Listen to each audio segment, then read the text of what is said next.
I want to share with you. This is something which I am sure you've never heard before. This is something which you may have learnt about at school. And this is something which shows the way our society functions today on a fallacy. And what I'm going to speak about today is how we live in a secular society in which we are taught that we should be humanitarian, evolutionary, and we should follow a humanistic worldview. What I want to show you today, and I want to have a discussion, is how these things contradict each other. You cannot hold on to a Darwinian worldview and also claim that you are a humanitarian, that you are a humanist. And why is that? Because they haven't turned to communism. They need Forget communism. No one cares about communism anymore. One second. The Soviet Union collapsed. The Reds are over. Yeah, but we're here in London. You're the only communist left here. Yeah, why not? That's it. Go on, it's over. We're talking about a new worldview, a new religion. As Julian Huxley put it, the biologist. Evolutionary humanism. And this religion, what I want to speak about today, it is based on a fallacy. And to go to the source of the fallacy, all we have to do is pick up the book, The Descent of Man by Charles Darwin.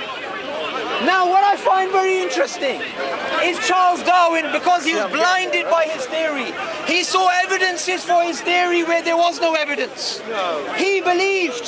He went to the gate. He believed. Okay, sir, I'll give you an example. He believed that black people like you are the missing link between the whites and the apes. Do you believe that? Yeah, it's an idea because it fits No, but in. do you believe that? It fits in with a common ancestor. That's fine, but do you Come from believe two- that? Are you the missing link between a white person and the apes? Possibly, yeah. Okay, that's fine. You can hold on to that worldview. Wait, hang on. Clarify who said that. Well, he's not black. I think he's black enough. Please ask an intelligent. Is it because he's black? Please ask an intelligent. Is it because he's black? Wait, hang on a second. Okay, wait. Wait. It's getting interesting now. With you? He must be Let me ask another black person. No, we're not. I don't believe in that. You're not black? I thought you said you're No, I black. said about the missing link, so continue. Okay, so if I was to say to you, you're the missing link between the whites I and the said apes. that it's not observable, repeatable, or measurable. That's a scientific Perfect. method. So it doesn't pass. So next. But what I want to mention today, and the reason why I'm bringing this up, is because we have people today who claim they are Darwinists and they claim that humanism is in line with Darwinism when there's a direct contradiction. And the direct contradiction we understand from the descent of man. So this is why it's important to go back and look at the philosophies that we are taught when we are at school and to discover that many of these things are based on fallacies. Many of these things are not based on evidence. In the beginning of the 20th century, and I want you guys to understand this, they took a young black guy from Congo, a small black guy, and they stuck him in a zoo in New York. Who did that? It was the Darwinists, the biologists. Why did they do this? They did this because they believed he was a missing link. They believed he was a missing link between the whites and the apes. Where did you get this information from? You can find this information all over the world. This is well documented. His name was Otto Benga. He was taken from Congo. He was stuck in a zoo. If you want to find out about the fact that Darwin believed that black people were linked to the apes and they were missing links, you just have to go to The Descent of Man. The fact of the matter is this. Darwin's idea and the reason why it spread is because in Victorian Britain, in which you had the British Empire, which was going around massacring populations across the world, natural selection as a mechanism justified what the British were doing. And I know this is very controversial and people get very upset about this, but this is the reality. Let me tell you what Darwin said. Darwin said the civilized races, and what did he mean by the civilized human races? He meant the white people. Yes, he meant the white people. No. They will exterminate. No. Hang on a second. Let the man Let the communists speak in a minute. Don't worry.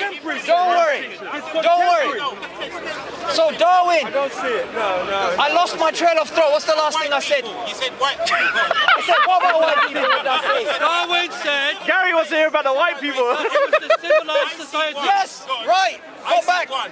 Darwin said in The Descent of Man, the civilized races in the near future, they're going to exterminate the savage races. No, he never said Exterminate the savage His races. contemporary said that. Read The Descent of Man. can This do is it. what Darwin I said know it. himself. All right, let's move Now, on. what did he mean? What did he mean by the savage races? He meant the Aborigines. Weren't the British killing the Aborigines in Australia? He meant the Latino, the people in Latin America, the native Indians. He meant the blacks, and he meant the Africans, and he meant all the people. And what I want you guys to understand, wait 1 second. One second. First the commie, then you. 1 second. Let me just finish this point. Darwin, the idea that he proposed, it wasn't racist because of his own worldview, because Darwin was against slavery. It was his evolutionary thinking which made him racist, because he believed that if you have natural selection and you have natural selection choosing, you must have variations. So some races have to be lesser evolved than others. So I'm going to go to you, sir. What was your point? No, yeah, you see, when this guy talks eloquently about what he's talking about, it was his contemporaries who also said those things in a very poignant, powerful way, and you are transferring it into Darwin. Darwin never said that Negroes, for example, were inferior, but the people who were around him, who also thought they were biologists, right, said that. That's where you're making a mistake. So you're saying Darwin never said that? That's basically what I'm saying. So hang on. Are you sure he he did say never that, Gary? said that? Yeah, I'm sure Did he say that? said He did say that, he did. Let's No, go he on. never said that. Darwinian His theory is contemporary based said it. on- Just move on, Listen, move on, everything he move said on. about natural Let's get more selection, points. the head of that is the white people, suppressing everyone that is brown. What book should they Now, source? you need to understand what black When I means. was an atheist, Yeah, everybody with brown and when I skin. believed in God, I stopped being racist. Because when I was an atheist, I believed that we evolved from apes, and I thought black people were closer to apes than white people. That's what I believed. Of course. And isn't that what the theory teaches? When I believed in God, I saw that there's one mankind came from one man, Adam, and we're all brothers and sisters. My wife is black.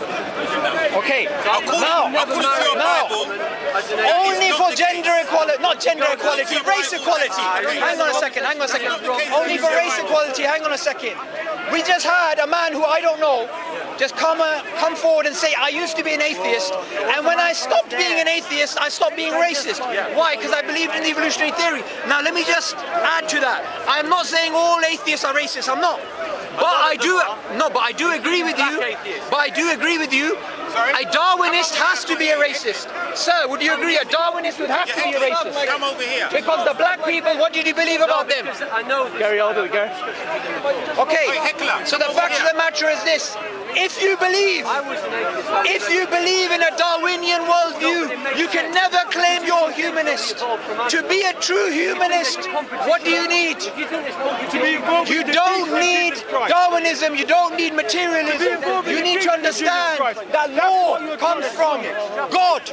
Law does not come from man. And that is the difference. And that is the difference. You're prejudiced. Because if you believe all of mankind evolved randomly via natural selection, you are going to be racist. And when you see that some survive and others die, you will simply say natural selection. This is why, and I want you guys to understand this. W.D. Hamilton, who Richard Dawkins got the idea of the selfish gene from, what did he say? He wrote an article, and the article was called "Hospitals Are Coming." The hospitals are coming.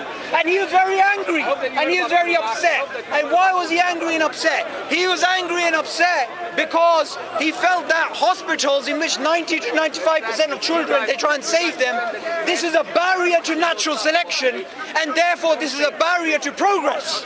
Yeah. And from him, from W.D. Hamilton, Richard Dawkins wrote his book, The Selfish Gene. Can you get it out of my bag, Rez? Let's not So retard the it. fact of the matter is this: neither communism, no ancestor worship, or whatever else in the world is the solution. The only thing that's the solution is to understand that the law comes from God. So we should not be racist because all of mankind is one family. And I want you guys to understand something. We are told, bro, come on, man, I'm gonna fall off. Assassination by light. No problem. Calm down, bro. We are told this is dogma. We are told this is fact, and this is never going to change. But let me tell you something. This book, the proof that this book is wrong and the selfish gene idea is nonsense is your life. How many people here will you raise your hand if you've never ever given charity in your life? No one. Every single one of us gives charity. That goes against natural selection. That goes against survival of the fittest. You're helping someone who will most likely never help you. So the Darwinists, what they will say, they will use these fancy terms like reciprocal altruism and kin selection to try and explain these things away. But you can't. Every single one of us here acts differently to what Darwinian theory says we should act like. You were saying, sir? No, just because when you are giving charity, when you are helping each other, in fact, what you are doing is trying to preserve your own society. Right. So you are proving the Darwinism that you are trying to survive, not as only a species, because we already know we can't survive on our own. We need our society. So when you give charity, when you help each other, you are trying to help ourselves, our community. Okay, there's two issues with that. Thank you for the question. What you're describing is group selection, not the selfish gene selection, right? You're talking about an idea which is the rival to the selfish gene, okay? So I agree with you, there is group selection, but I also disagree with you in one respect. We don't just help people because they're going to help us back. There are cases, and many cases, where human beings help people in which helping them will not aid their survival. And there's been cases, there's been documented cases where people have given up their lives, not for their children so their genes are passed on, but the lives of others who they're unrelated to. The selfish gene can't answer that, and neither can group selection. The only thing that can answer that is a value-based system which fundamentally doesn't break down to genetics. A value-based system which has to have a basis in other than materialism. And that value-based system has to be some sort of divine law or divine feeling that God puts inside us. Because there's no moral obligation for me to help my fellow man. But there's intrinsically, you see, throughout thousands of years of human existence, if there's one hallmark of human beings, it's that we help other people, even to the detriment of ourselves. And this is something that Darwinists can never answer. They always think you can always explain everything. And we have, by the way, we have somebody who's from the London Black Atheists here. And what I find about London Black Atheists, and I had a conversation with him in the past, it's a contradiction. So once I answer your question, I want you to answer mine. Go ahead. Go ahead. Buddhists don't believe in a God, yeah? Do they have a value-based morality system? Buddhists. There's millions of Buddhists around the world. We live moral lives, very happy, doing the same things, have altruism. They don't believe in a God, especially like Allah. But you can't deny that they have moralities just like us, atheists, Christians, Hindus, all over religions around the world. Okay. So the sir from the Black Atheists, and I'm not calling him Black Atheist, that's actually the name of his organization. He's asked the question, Buddhists are good, and they do good things, but they don't believe in God. But look back to what I said before. I said you can't break morality down to genetics, and you need a value-based system which is not dependent upon genetics, not dependent on the selfish gene. Now for a Buddhist, morality for him is cultural, is relative. And as you know, the morality of Buddhists has changed throughout time. Their morals have changed throughout time. And why has their morals changed? Why has it changed? Most of the time it is changed because of societal pressure. And that's the same with other belief systems. But if you are to have a morality which is not based on genetics and which doesn't change, for example, rape is wrong, past, present, future, irrelevant what anybody thinks, right? Morality is not a social construct. It's not based on democracy. How many people believe it's wrong to do an act, right? So the fact of the matter is, under your worldview, an atheistic worldview, morality is not objective. It's subjective and cultural and can change. No, you agree with that. But if you agree with that, and I was to ask you the same question, rape, is it wrong, past, present, future, objectively? Objectively. Subjectively, I think it's wrong. I mean, you That's may fine. think I asked you objectively, so don't answer a question I didn't ask. Answer a question I did ask. from your point of view, objectively, if you believe in a God objectively, that God that you believe in is subjective to your beliefs. You may be a Christian, you may be a Hindu, like I said, or another belief system, and your belief system is subjective to you.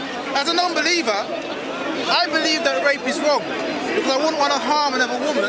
Objectively, you believe it's wrong? Yeah, I believe it is wrong because I understand, from my point of view, how a woman would feel to be raped. Because I wouldn't want to be in her shoes being raped. No, that's fine. That's fine, out. but you're still answering a question which I didn't ask. How do you feel if I was to ask you, is rape wrong objectively? Would you say yes, it's wrong objectively, or would you say it's subjectively wrong? I'll say it's wrong. Objectively, subjectively, whatever. Wait. No, it's not whatever. Because you and I both know under an atheistic worldview there is no objective morals. You know that. You know that. So how can you say rape is wrong objectively under your worldview? You just admitted. I wouldn't want to rape a woman. And I'm an atheist. I'm not talking about you. I'm talking about according to your worldview. I can only speak for myself. Yeah? I can only speak for myself. I'm not speaking for every single rapist out there, or every single who might be a Muslim, who might be a Christian, who might be an atheist. For some people, they might enjoy raping a woman. For me personally, Yeah, but why is that wrong according to your worldview? According to my worldview, I believe in a divine lawgiver. According to your worldview, morals are just evolutionary mechanisms, right? You believe that, right? Morals are a product of evolution, according to you. I think morals is something that is evolved. Right. You believe it can change according to context. I believe it's objectively wrong to rape a woman. How do you know it's objectively wrong to rape a woman under your worldview? I think we both agree that it's wrong to rape a woman. I don't disagree with that. I'm saying under your worldview, how do you objectively... Now we can move on from that. Look, okay, and I didn't even ask my question, so here's my question. Darwin believed that black people are the missing links between the whites and the apes, the grey apes, the primates. How do you justify being a black atheist when he held such racist views? He didn't write that in the Origin of Species. He wrote that in The Descent of Man. He didn't write it in the Origin of Species. I haven't read it. That's fine. But in 1971, he wrote The Descent of Man, and he wrote that black people. You mean 1871? Sorry? You said 1971. No, 1859 he wrote The Origin of Species. 1871 he wrote The Descent of Man. I haven't read it. Well, you didn't read it. I haven't read it. I haven't read it. So, Okay, do you know what? I'll withhold judgment on that. Okay, you're going to withhold judgment on that. Okay, that's fine. So here's my question. Has he read the Quran? That's fine, no, that's fine, that's fine. That's actually a balanced answer. I don't mind that. It's better than the answer the communist gave earlier, right? So here's my question to you. If you believe in the Darwinian worldview, what is the best evidence that you have to hold that view? evidence. You've got the Natural History Museum. You've got natural history museums all over the world. But that's not evidence. Tell me a tangible piece of evidence. Say, for instance, genetic evidence, for instance. Well, they say that they find retroviruses, in our bodies, which are similar to other species that have the same retroviruses in the same part of the DNA, which can only point to the one conclusion that we had common ancestry. And also the mitochondrial DNA will show that me and you. Let me finish. You just mentioned retroviruses. Okay, let's deal with one at a time, then you can go to the next thing. Okay, what you just said, is that the only inference based upon the evidence? The only inference? No, I don't suppose so, but it's very conclusive. Wait, hang on a second. There's two different things here. There's evidence and there's inference. For example, evidence is human beings and chimps, we both have arms. That's evidence, we can see that. Inference is to say we have a common ancestor because we have a similar anatomy. So what I'm asking you is this. According to what you just said, is that the only inference possible on the data? No, I wouldn't say so. Exactly. So how can you say it's conclusive? No, the thing is, I don't believe in absolutes, okay? No, that's fine. There's still more but let me complete the point, then we'll move on to your next piece of evidence, okay? Do you know 25% of the genes in cows are from snakes? From snakes? Snakes. So since we all had a common ancestry... Okay. Yeah, No, we have, there's like 99-point-something% of all genes. I'll deal with that next. I'll deal with that next. Now, you just made the inference based upon the data because 25% of the genes in the cow are from the snake, right? You made an inference on the data that they have a common ancestor. But we've now discovered that the genes that are in the cow are due to something known as jumping genes, transposons which transfer horizontally, not due to common descent. Are you an expert in biology? I study the philosophy of biology, but let me philosophy of biology. But let me just explain something. Let me just explain something. What's the philosophy of biology? Let me just explain something. Yeah. The fact of the matter is this: you took a piece of evidence and you made an inference straight away. And what we know is that there is another inference possible, which is what the conclusion is: jumping genes. So the way that science works is you have a limited set of data, and from it you make an extrapolation, you make an inference. But the amount of inferences possible on the same data are myriad. You can have many different inferences, right? So I want you to give me a conclusive piece of evidence. Retrovirus has gone out the window. Give me a conclusive piece of evidence for your worldview of Darwinism. How is retrovirus gone out the window? And I asked you for a conclusive piece of evidence for your worldview. I don't work in absolutes like you do. You're not sure if it's true? No, it's not. I don't work in absolutes. Most of the evidence here points in one direction. Okay. Wait. How do you know it points in one direction? If you look at any science, okay, fine. Give me one piece of. Fine, that's fine. Perfect. Give me one piece of evidence that goes to one direction. Just one. Like I said, retrovirus. No, we already dealt with that. It doesn't go in one direction. In fact, the studies show the answer is jumping genes. It's not common ancestry. Well, I would advise anybody here to Google retroviruses and find what it's about. That's fine. Because you are not a biologist. That's fine. Hang on a second. If we're having... Wait, hang on a second. And this is one of the silliest arguments atheists make. You're not a biologist. Well, do you know what? I have a brain and I can think. And if you want to hear an answer from a biologist, there are many biologists who doubt neo-Darwinism. So are you just going to blindly follow them, or are you going to use your brain to look at evidence? What's your alternative theory? Okay, now here's the thing. I'm not proposing an alternative theory. You're not. All I'm saying is this. No, I'm not. I'm not. Hang on. That's not alternative. Hold on. That's not alternative. Give the man a chance. That's not alternative theory. That's a fact. There's a difference. An alternative theory would be based on the same evidence you can come up with, like Lynn Margulis, the biologist, who's an atheist as well, has come up with symbiogenesis. That's a completely alternative theory. So there are alternative theories out there. All I want to do in this conversation is show you the Darwinian worldview is speculative, based on assumptions and disputes. It's not an absolute fact. It's a theory. Well, like I said, I withhold judgment until all the information is here, okay? There's a lot of things I don't know, okay? But Religion is speculative. What do you believe? Religion is speculative. Religion is speculative. It's using stuff as I don't understand what you said. Religion is speculative. No? It's speculative. Of course it's speculative. I believe you shouldn't follow a religion if it's speculative. You should base whatever your belief is upon evidence. Now, if for you to say, maybe you've looked at certain religions and you say they're speculative, but I would say Islam is not speculative, it's based on evidence. And we can have a discussion about that.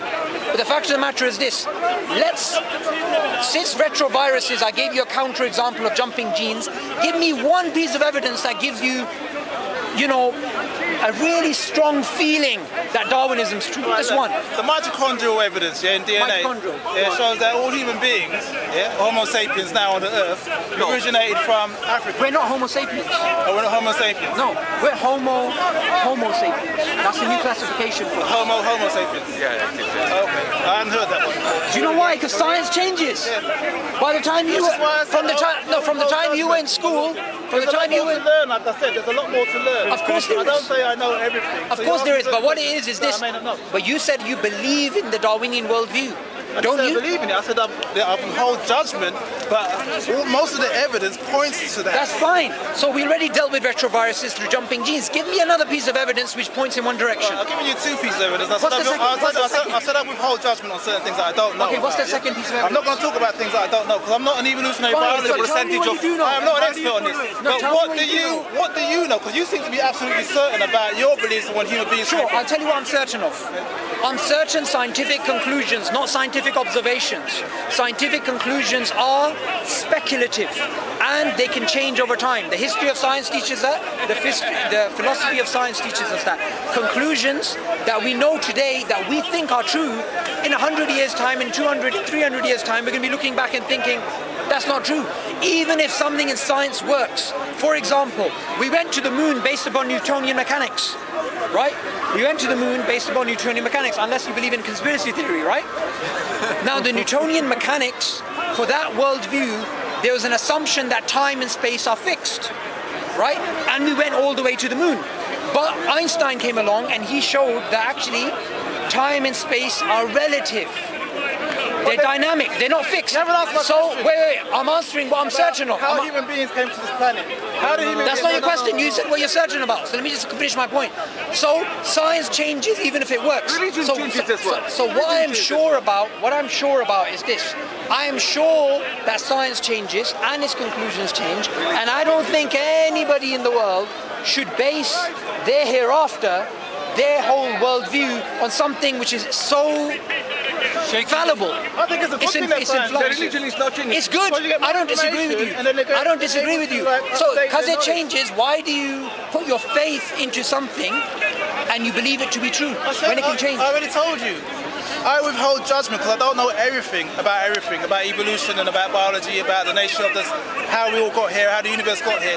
So certain things I withhold judgment on until we get more information. Now I asked you, how do you think human beings got here? So you don't believe in God? Wait, hang on. Do you reserve your I withhold judgment on whether God believes exists or not. Do you reserve your judgment about Darwinism? Are you sure it's true? I'm not 100% sure. You're not 100% sure? There's more to learn. Okay, so tell me this. There's more to learn. When you came here, and every week that you come here with your table, with your books about Darwinism, right? Why do you put those things there when you don't know what's inside them and you don't know the evidence for I'll them? tell you why. Because for me, it makes more sense to me, yeah? To see that we came from... I'm asking you for one piece of evidence you don't. When I ask you for evidence, you say you don't All have right, let me finish. Can I finish? You asked me a question, yeah? Let me finish, yeah? The reason why it makes more sense to me, because scientifically, it makes more sense that we evolved from a common ancestors. Me and you are brothers. Okay, how? We all came from the same mitochondrial DNA, the same Eve sort of thing, yeah? You may believe in Adam and Eve. Science believes that we all came from the same common ancestors. So we have similarities between us. We're on this planet. Now I'm asking you, But that's not transmutation. That's not all mitochondrial DNA shows is what it's supposed to show, because science is inductive, is every single human being alive today, what they say, is that we all came from this woman who lived approximately 50 to 70,000 years ago. Right. How is that proof of common ancestry between us and the great apes? It's not. All it shows is all the human beings alive today are most likely, according to scientists, and again it can change, to be from one woman who lived 50 to 70,000 years ago. Do you know what? That sounds very similar to a religious worldview, not a Darwinian worldview. And by the way, I believe that scientists are going to change their conclusions anyway. Chimpanzees, chimpanzees have 24 chromosomes. Because you're not answering that. 24 pairs of chromosomes. Human beings have 23 pairs of chromosomes. Yeah. And then they searched and they found that chromosome number 2 is fused together, which kind of explains why the similarities are and when it fused together. So you see where the common ancestors... Wait, hang on. What you just said there, how do you know that it fused? How do I know? Well, they could find the outer part of the chromosome and the inner part of the chromosome split, and it's in both sides. How long ago did that happen according to the theorists? Because I'm aware of this. How long ago? I'm not sure, about 6 million years ago. No, it happened 7 million years ago according to them. 7 million years ago. Now, the idea is, based upon the evidence that they see today, they're proposing 7 million years ago